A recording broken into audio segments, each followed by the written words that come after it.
Criminals who want to embrace peace, we won't shut the doors to them. If they want to surrender, they are welcome. Let's talk about insecurity in Nigeria. The Inspector General of Police made it known that bandits that willingly surrender cannot be arrested. Okay. But before I play you this video, how many of you remember what the video where I brought to you how over 50 armed men stormed my estate, and literally every single house from the beginning from the gates were robbed? And just by the grace of God, they got to my point, to our house, to our clothes, and then, before we got the response from the police. This happened for complete 1 hour 30 minutes before police arrived. And when they heard the gunshots, they find their square root. Now, before we go back to that video, let me break this news to you.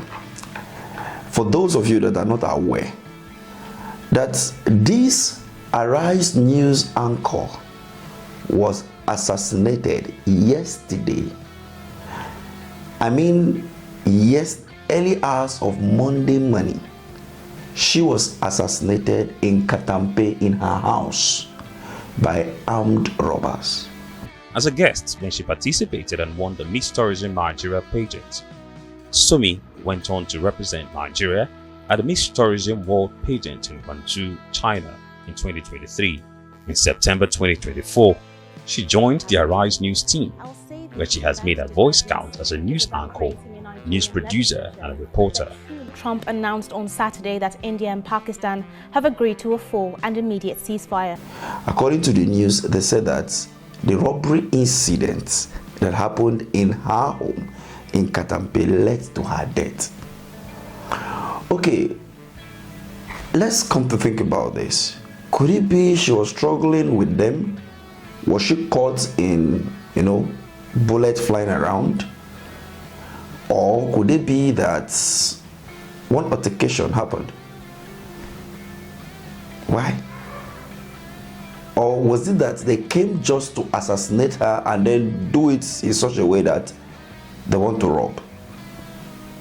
Okay, let's leave those questions for now. We'll come back to that in a minute. Let's look at the video of the IG of police. Criminals who want to embrace peace, we won't shut the doors to them. If they want to surrender, they are welcome. But that does not mean that we are going to relax on our onslaught on them. Question 2 from Adewale Kehinde, Swift Reporter. You want to know what we are doing about attacks on our men? Of course, severally, I have sounded warning to the public against attacking police officers on lawful duties. Attacks on our men is unacceptable. We don't accept attack on police officers carrying out their lawful duties. Severally, I have appealed to the public that if they feel that they do not agree with the conduct of a police officer, they should please report that police officer to the authorities. Now, the IG is making this known that if you want peace ahead, there is no need for them to arrest you. They will negotiate with you and welcome you into the society. What does mean is that this happened some days ago. What that means is that a group of Nigerians or foreigners who storm into Nigeria or staying within Nigeria can actually perpetuate any kind of evil. Kidnapping, robbery, do all manner of evil. And when they are done making a lot of money, they can actually answer for amnesty, right? Hand over their guns to the police and then They cannot walk freely in the society. Right? Now, the news broke over the weekend that a police helos was stolen from the force headquarter. If you have not been to Abuja before, or you don't know how force headquarter look like, this is how it looks like. I believe this video may not capture it holistically, or the picture, how that place is totally beefed up.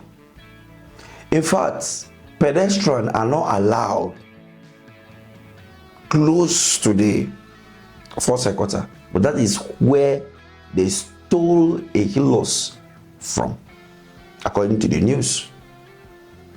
Okay, could it be police officers who are criminal minded that stole the vehicle, or could it be that it was a driver that disappeared with the vehicle, like we saw with the EFCC, where the EFCC placed one of their staff, wanted because he ran away with a property, a vehicle, and some things belonging to the commission. But they said it was stolen. It means it was at the parking lots and then was moved by an unknown individual. So if the force headquarter can be robbed, a vehicle stolen, a police van from force headquarter, not police station, then why is it that what make you think that you are safe? Or let's even take it this way, what make you believe that this lady that was assassinated yesterday in Katampe would have had any chance of surviving the incident as of yesterday? A neighbor of ours wrote on X that he doesn't wish anyone to experience what he witnessed last night, and that when he calmed down, he will be able to tell the story. But for now, may her soul rest in peace. You see? Trauma. If you don't know Abuja very well, let me describe to you. Katampe has a police division there. Katampe is less than 4 kilometers. In fact, Katampe is 3 kilometers away from DSS. Katampe is 3 kilometers away from Army Resource Center. Katampe is 2 kilometers away from Lingu Barrack. Like, there are 2 to 3 barracks close to Katampe. Katampe is 4 kilometers away, or 3 kilometers away, in fact, from Villa. That is the proximity Katampe is with everything, but yet a robbery of such magnitude happened. We have not heard of any arrests.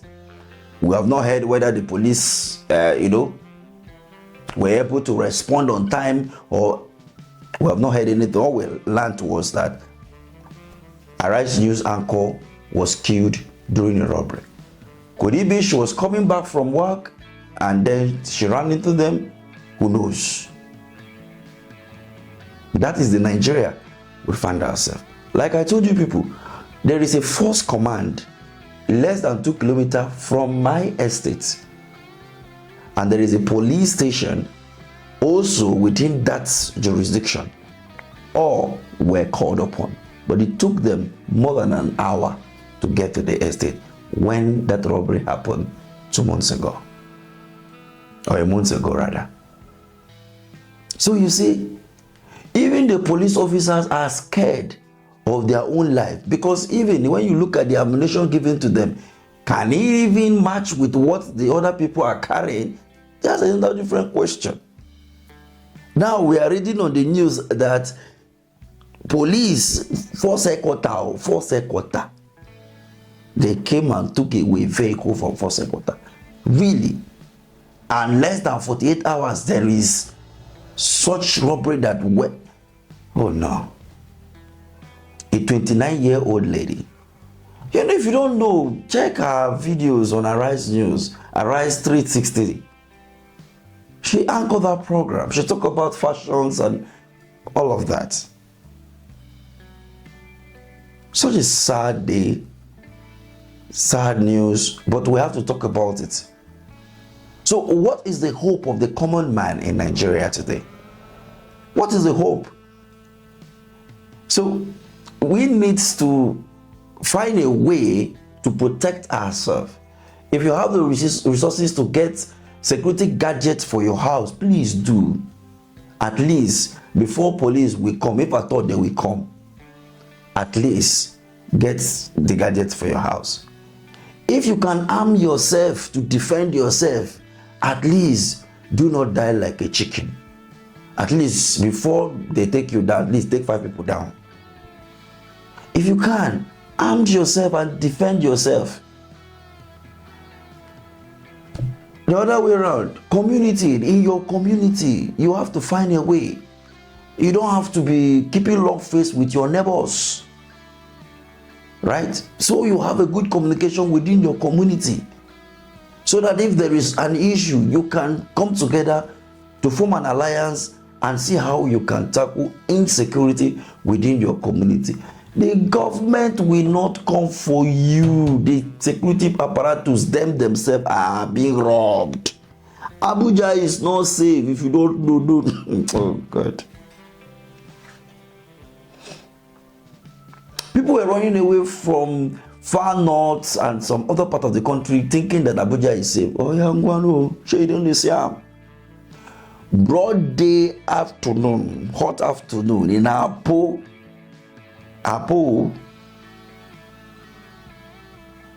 the bandits stormed there, open fire. Okay, let me tell you if you don't know. A year ago, February to be precise, an army estate in Abuja, army estate in Abuja, where there is army, there is police, there is vigilante, everything. A kidnapping happened. In Nigeria, in Abuja. So, I mean, things have gone out of hand. Sometimes I look at the news and I'll be like, if I want to talk about this, why are you always bringing bad news to people? Can't we talk something good? Can't we report something good? They want to release statistics. I saw one statistic today. I wanted to talk about it. But then when I checked deep down, I saw that it was a manufactured statistic. I was so like, why? The president is flying to Imo states to go and, dedicate flyovers and projects that will not benefit the common people. I've always been advocating and saying this thing. Why are you doing projects that people will not benefit from it? You are building conference. I don't get it. It is good though, but do something that the day to day every man can relate. They will come to the state capital and build flyovers and build bridges and all of that, and they call it project. No, sir. Connect every rural government, every local government in your state should be connected. Let there be road network across all the local governments. Let there be lights across all the local governments. Let there be health care across all the villages. At least 2-3 wards to a hospital or a standard primary health care. Well equipped. When you do that within the states, all the primary, secondary school within the state, including the state university, should be well renovated and the teachers being taken care of. Then you have affected every life in the state. Our markets, when you get there, they look somehow. Then you look at what is happening in Lagos State. So what happened?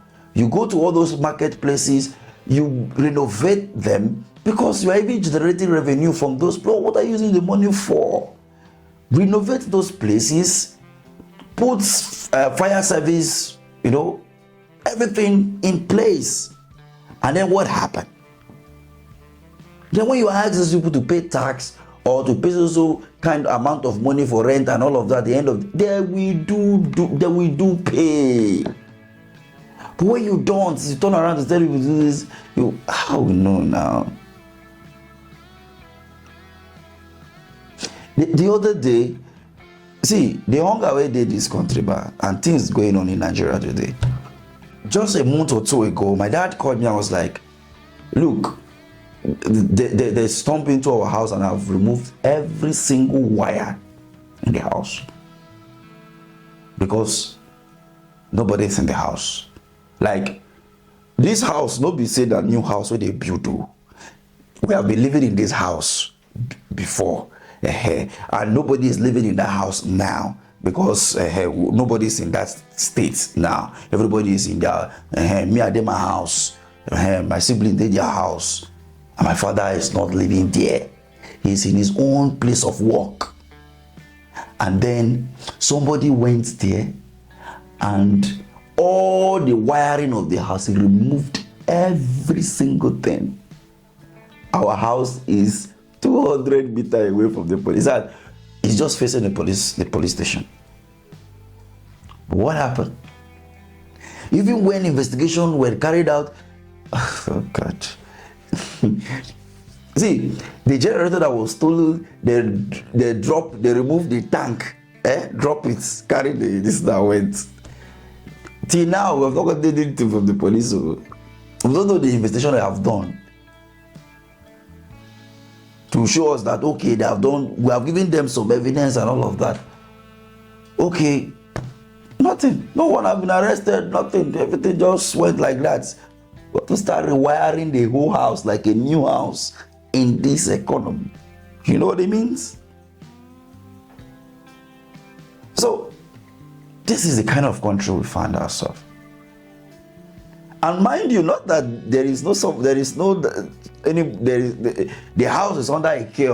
Not that nobody is staying. The house is under care. According to the person, he went to the farm and then come back. You understand that kind of a thing? But you know,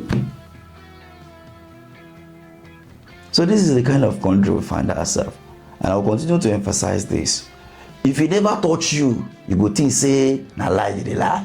Now until he reach you, then you will understand that yes, everywhere don't scatter for this country.